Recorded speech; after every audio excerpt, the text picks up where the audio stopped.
നമ്മളിപ്പോ ഈ പോയിക്കൊണ്ടിരിക്കുന്നത് വേറെ എങ്ങോട്ടും അല്ല, മുതലക്കുടമ്പള്ളിയിലോട്ടാണ്. വണ്ടി എടുത്തേ പിന്നെ നമ്മളൊന്ന് പള്ളിയിൽ പോകണമെന്ന് ഓർത്തിട്ട് ഇതുവരെ അത് നടന്നില്ല. ഇന്ന് പോയി തന്നെ പെട്ടെന്ന് എന്നാ പിന്നെ ഇന്ന് പോയേക്കാം എന്ന് പറഞ്ഞ് അങ്ങനെ പോയതാണ് ട്ടോ. അല്ലെങ്കിൽ നമ്മുടെ പ്ലാനിങ്ങുകളൊന്നും നടക്കാറില്ല. പെട്ടെന്നുള്ള തീരുമാനങ്ങൾ മാത്രമാണ് എല്ലാ തവണയും നടക്കാറ്. അപ്പൊ എല്ലാ തവണത്തെയും പോലെ തന്നെ ദാണ്ടെ ഏട്ടൻ 101 മെഴുകുതിരി കത്തിക്കുന്നുണ്ട്. ഏട്ടന് സ്ഥിരം അങ്ങനെയാണ്. എപ്പോ വന്നാലും 101 മെഴുകുതിരി. അതാണ് ഏട്ടന്റെ കണക്ക്. പിന്നെ ക്രിസ്തുമസ് ഒക്കെ ആയതുകൊണ്ട് തന്നെ ഒരുപാട് ഡെക്കറേഷൻസ് ഒക്കെ ഉണ്ടായിരിക്കുമല്ലോ. അപ്പൊ നമുക്ക് നിച്ചൂസിനെല്ലാം കാണിച്ചു കൊടുക്കാമല്ലോ എന്നും കൂടി ഓർത്തോണ്ടാണ് നമ്മൾ ഈ ഒരു ടൈമിൽ തന്നെ പെട്ടെന്ന് തന്നെ പോയത്. പക്ഷെ എന്താണ് പറ്റിയതെന്ന് അറിയില്ല. കഴിഞ്ഞ തവണത്തെ ആ ഒരു സെറ്റപ്പ് ഇത്തവണ ഉണ്ടായിരുന്നില്ല. മാലബൾബ് തൂക്കിയിട്ടിട്ടുണ്ട്. പക്ഷെ എന്നാലും കഴിഞ്ഞ കൊല്ലം നമ്മൾ പോയപ്പോൾ ഒരുപാട് ഡെക്കറേഷൻസ് ഉണ്ടായിരുന്നു. പക്ഷെ അതൊന്നും ഈ തവണ നമുക്ക് കാണാൻ പറ്റിയില്ല.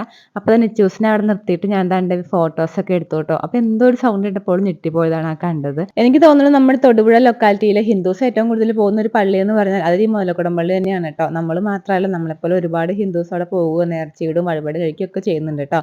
അപ്പോൾ അവിടെ ദാ ക്രിസ്മസിനെ സംബന്ധിച്ചെടുത്ത് എന്തൊക്കെയോ പരിപാടികളൊക്കെ നടക്കുന്നുണ്ട്.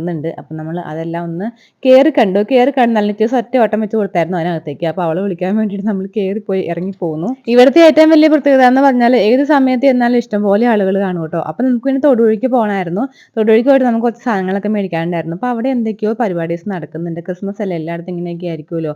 അപ്പോൾ അതാ നമ്മൾ ഗാന്ധി സ്ക്വയറിലായിരുന്നു കേട്ടോ. നമ്മുടെ ഗാന്ധിജിയൊക്കെ അവിടെ ഇരിക്കുന്നുണ്ട്.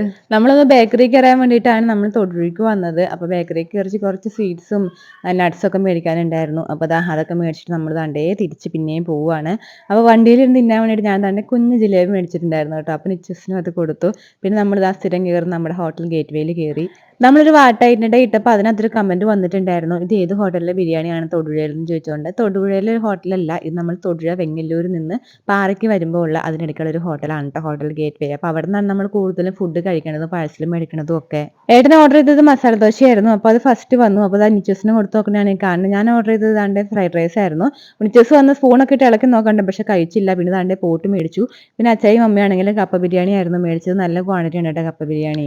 അങ്ങനെ ഈ ഒരു വൈകുന്നേരം നമ്മൾ എല്ലാവരും കൂടെ കൂടി പുറത്ത് പോയി ഫുഡൊക്കെ കഴിച്ച് തിരിച്ച് വീട്ടിൽ പോകുന്നു. അപ്പോൾ ഇത്രയേ ഉള്ളൂ. ടാറ്റാ.